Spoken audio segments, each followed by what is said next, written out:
Hooke's law में हम लोग जाने थे कि स्ट्रेस और स्ट्रेन क्या होता है, डायरेक्टली प्रोपोर्शनल होता है, जिसमें से स्ट्रेस को अगर स्ट्रेन से डिवाइड करें तो एक कांस्टेंट आता है, और वो कांस्टेंट क्या होता है, इलास्टिक कांस्टेंट। अब ये जो इलास्टिक कांस्टेंट होता है इसमें थ्री टाइप्स के होते हैं, एक होता है यंग मॉड्यूलस ऑफ इलास्टिसिटी, दूसरा होता है बल्क मॉड्यूलस ऑफ इलास्टिसिटी, और तीसरा होता है मॉड्यूलस ऑफ रिजिडिटी। तीनों को स्टडी करते हैं। यंग मॉड्यूलस ऑफ इलास्टिसिटी क्या होता है, जब भी हम लोग नॉर्मल स्ट्रेस और लॉन्गिट्यूडनल स्ट्रेन यानी कि change in length divided by original length and the ratio of normal stress is known as young modulus of rigidity। अब देखो नॉर्मल स्ट्रेस क्या हो गया, force by area, longitudinal strain क्या हो गया, डेल्टा एल बाई एल। अब force by area और डेल्टा एल बाई एल जब इन दोनों को डिवाइड करिएगा तो ये वाला रिजल्ट आपके सामने आएगा, force into L by area into delta L. समझ में बात आई। नेक्स्ट है आपका बल्क मॉड्यूलस ऑफ इलास्टिसिटी। इन सारे का जो यूनिट्स होते हैं या जो डायमेंशन होता है वो स्ट्रेस होगा, यानी कि जो न्यूटन मीटर स्क्वायर होता है वही इन सारे का यूनिट होगा, इन सारे का यूनिट और डायमेंशन सेम होगा जो स्ट्रेस का होता है। नेक्स्ट है आपका बल्क मॉड्यूलस ऑफ इलास्टिसिटी, जिसको कि के से रिप्रेजेंट करते हैं।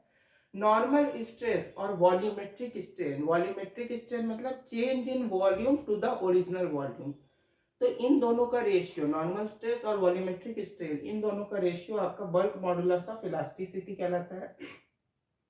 अब याद करो, नॉर्मल स्ट्रेस क्या हो गया, फोर्स बाई एरिया, और volumetric stress delta V by V, delta V by V हो गया। अब यहाँ पे जब इन दोनों को डिवाइड करोगे, जब इन दोनों को डिवाइड करोगे यानी force by area divided by delta V by V, जब इन दोनों को डिवाइड करेंगे तो आपका ये रिजल्ट निकल के आएगा, यानी बल्क मॉड्यूलस ऑफ इलास्टिसिटी क्या हो गया, minus P into V by delta V, जहां पे ये निगेटिव साइन ये शो करता है कि जैसे जैसे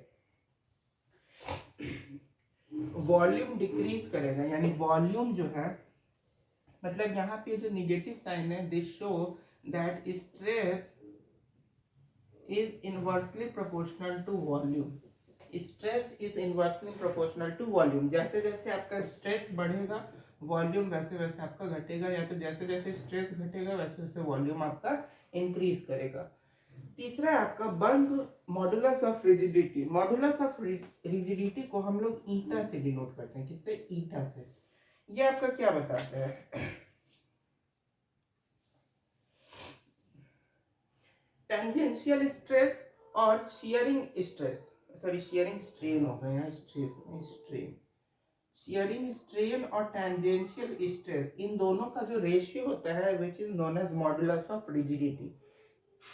टेंजेंशियल स्ट्रेस यानी force by area, force by area tangential stress हो गया, और शियरिंग स्ट्रेन क्या हो जाएगा, change in length by original length, तो डेल्टा एल बाई एल। यानी ये जो सिमिलर फॉर्मूला है as of Young modulus of elasticity का जो फॉर्मूला है, सिमिलर फॉर्मूला है आपका मॉडुलस ऑफ रिजिडिटी का भी, force into length divided by area into change in length. यहाँ पे क्या है,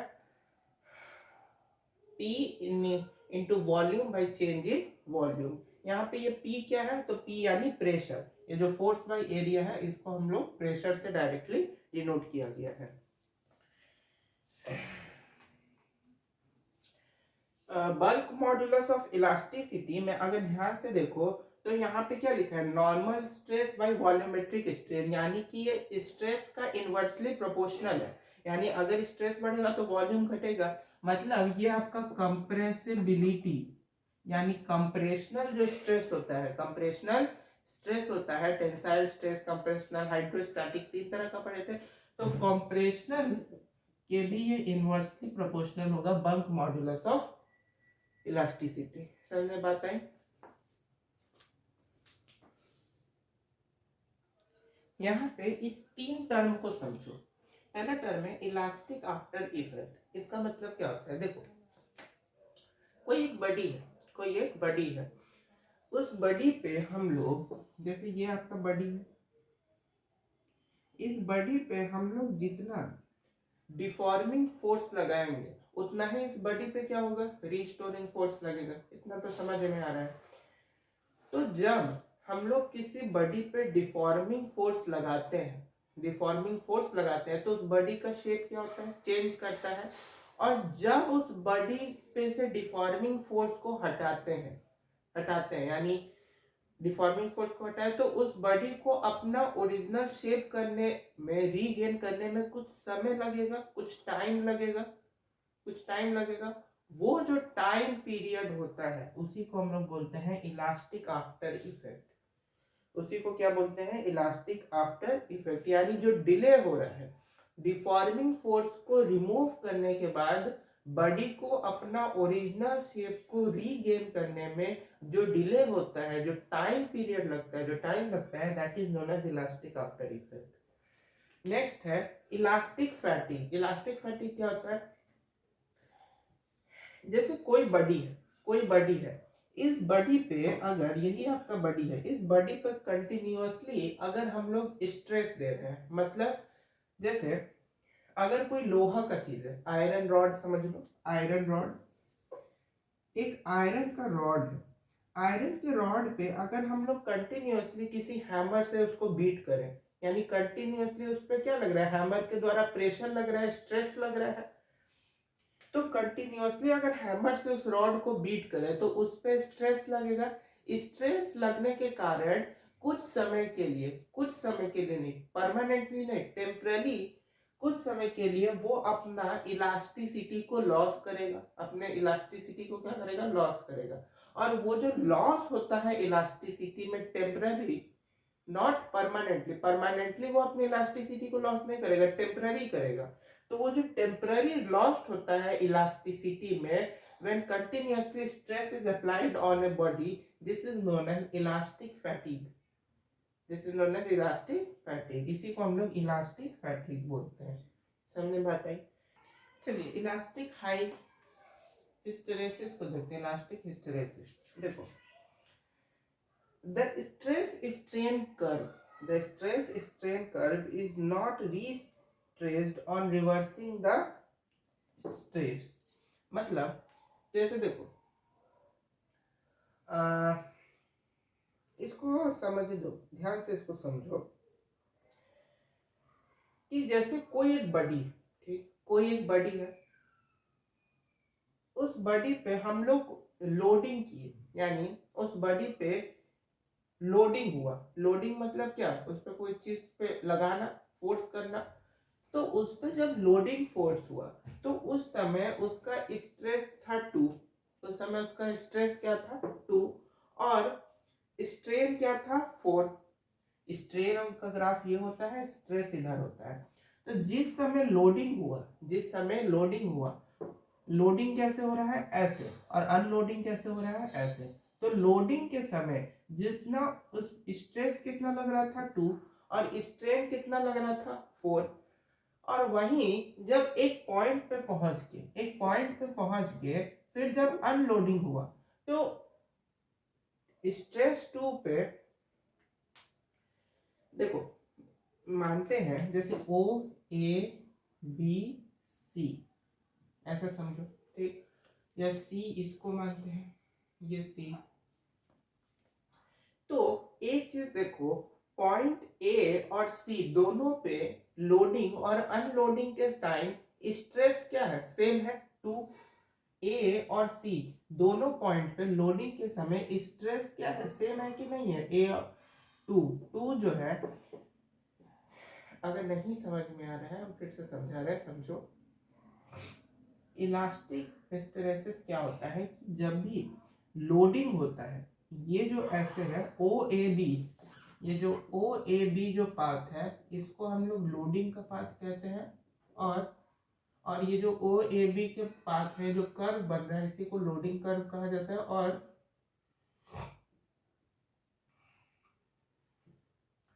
ये जो बी सी ओ वाला जो पाथ है, इसको हम लोग अनलोडिंग पाथ, और इसमें ये जो कर्व बनता है इसको अनलोडिंग कर्व बोलते हैं। तो अनलोडिंग पाथ।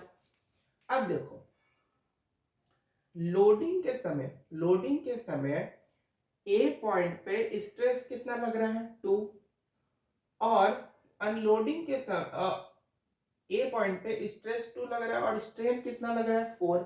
वहीं अनलोडिंग टाइम पे डी पॉइंट पे स्ट्रेस कितना लग रहा है 2, लेकिन स्ट्रेन कितना लग रहा है 8। स्ट्रेस लग रहा है 2, लेकिन स्ट्रेन कितना लग रहा है 8। लग रहा है कि नहीं लग रहा है? तो इसी को हम लोग इलास्टिक हिस्टेरेसिस कहते हैं। इसी को क्या बोलते हैं? Elastic hysteresis. मतलब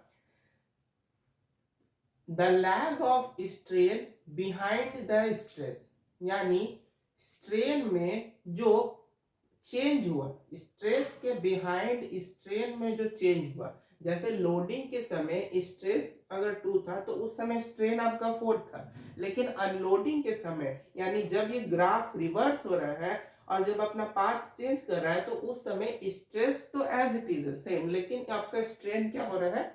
चेंज कर रहा है। तो इसी चीज को हम लोग इलास्टिक हिस्टेरेसिस बोलते हैं। यानी when the graph is retraced, यानी जब ग्राफ जो है रिवर्स होता है तो उस केस में आपका जो स्ट्रेन है वो स्ट्रेस के बिहाइंड लैग करता है। यानी कि जाते समय स्ट्रेस और स्ट्रेन अलग था, लेकिन आते समय केवल स्ट्रेस आपका कांस्टेंट रहता है जबकि स्ट्रेन आपका चेंज कर जाता है। This is known as elastic hysteresis. इसके अंदर इस ये जो आपका ग्राफ में जो ये एरिया हो रहा है, ये जो एरिया है, इस this area represent energy, represent lost in energy, यानी लोडिंग और अनलोडिंग में कितना एनर्जी का लॉस्ट हुआ वो आपका ये एरिया डिनोट करता है in the form of heat, in the form of heat, heat energy के फॉर्म में डिनोट करता है। बात समझ में आई? तो ये जो एरिया ये क्या डिनोट करता है? ये क्या डिनोट करता है? ये चीज डिनोट करता है कि एनर्जी यानी लोडिंग और अनलोडिंग के समय एनर्जी में कितना चेंज हुआ, कितना परिवर्तन हुआ हीट के फॉर्म में। इसी पूरे प्रोसेस को हम लोग क्या बोलते हैं? Elastic hysteresis. समझ में बात आई? चलिए इलास्टिक पोटेंशियल एनर्जी को समझते हैं। यहाँ पे मेरे पास एक वायर है, ठीक। इस वायर को हम क्या किए कि इस वायर पे हम लोग इनिशियल कोई फोर्स नहीं लगाए, यानी इनिशियल फोर्स जो था इस वायर पे 0 था। इनिशियल फोर्स इस वायर पे क्या था? 0 था। फिर इस वायर पे हम लोग F फोर्स लगाए। कितना फोर्स लगाए? F फोर्स, यानी फाइनल फोर्स कितना लगाए? F। तो इनिशियल फोर्स 0 था, यानी इस वायर पे, ये जो वायर है इस पे कोई रिएक्शन नहीं हो रहा। लेकिन जब फाइनल फोर्स लगाए F, तब वो जो फाइनल फोर्स था मतलब कुछ फोर्स के द्वारा हम लोग इस वायर को क्या किए? स्ट्रेच किए, यानी इस वायर को ऐसे करके खींचे। तो खींचने में वो जितना स्ट्रेच्ड हुआ, यानी पहले वो वायर कहाँ तक था? यहाँ तक। उसको कुछ फोर्स से हम लोग खींचे तो वो स्ट्रेच्ड होके यहाँ तक आया, और यहाँ तक आने में ये जो टोटल डिस्टेंस कवर किया, जो टोटल डिस्टेंस कवर किया, इसको हम लोग डेल्टा एल से एल के बीच में डिनोट करते हैं। यानी let a wire be stretched under a variable force from 0 to F। तो इस केस में एवरेज फोर्स क्या होगा? Average force in this case is equal to 0 plus F by 2, यानी कि F बाई 2। ये आपका एवरेज फोर्स हुआ। इसको स्ट्रेच किया तो कितना लेंथ से गया? डेल्टा एल से। तो इसको स्ट्रेच करने में वर्क डन कितना हुआ? इस वायर को स्ट्रेच करने में, कुछ लेंथ से इंक्रीज करने में वर्क डन कितना हुआ? तो work done is equal to क्या होता है? Force into displacement. तो फोर्स कितना लग रहा है? F बाई 2, और डिस्प्लेसमेंट कितना से हुआ है? Delta L. इस पे डिस्प्लेसमेंट कितना हुआ? Delta L. कुछ लेंथ से वो वायर क्या हुआ? स्ट्रेच हुआ, तो इनटू डेल्टा एल। इतना बात समझ में आया? तो यहाँ पे half into force into delta L, ये आपका वर्क डन हुआ, ये आपका वर्क डन हुआ। अब ये जो आपका वर्क डन हुआ ये इस वायर को जब हम लोग स्ट्रेच किए तो स्ट्रेच करने में ये जो वर्क डन हुआ वो उसमें पोटेंशियल एनर्जी के फॉर्म में स्टोर होगा। उसमें किसके फॉर्म में स्टोर होगा? पोटेंशियल एनर्जी के। यानी ये जो वर्क डन है ये किसके फॉर्म में स्टोर हुआ? ये आपका स्टोर हुआ पोटेंशियल एनर्जी यानी यू के फॉर्म में। यू यानी पोटेंशियल एनर्जी। ये क्या है? Potential energy. पोटेंशियल एनर्जी के फॉर्म में स्टोर हुआ। तो हमको दिख रहा है कि U जो पोटेंशियल एनर्जी है ये, और ये कौन सा पोटेंशियल एनर्जी है? इलास्टिक पोटेंशियल एनर्जी है। तो इलास्टिक पोटेंशियल एनर्जी यानी U is equal to half into force into delta L, है कि नहीं?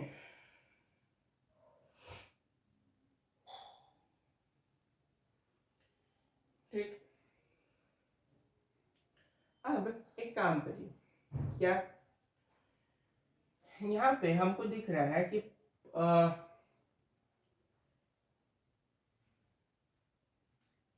ये जो फोर्स है, ये जो फोर्स है, याद करो force into delta L, force into delta L.